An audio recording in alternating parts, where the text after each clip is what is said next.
انا اخترت ادخل هندسه لان انا كنت انا بحب وما زلت يعني هندسه الاتصالات.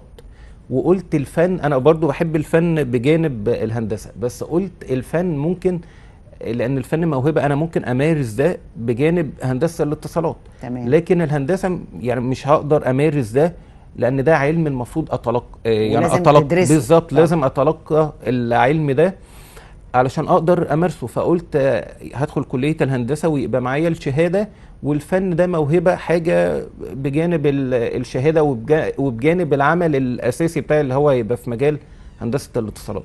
ولو حبيت استزيد كورسز ما شابه تمام. مم. مع اني مقتنع ان الفن برضو موهبة اولا واخيرا، والامثلة لا تعد ولا تحصى تحصى طبعا. في الفنانين الكبار جدا اللي هم ما دخلوش اصلا معهد سينما او معهد تمثيل او فبس هي دي كانت رؤيتي وتمت يعني.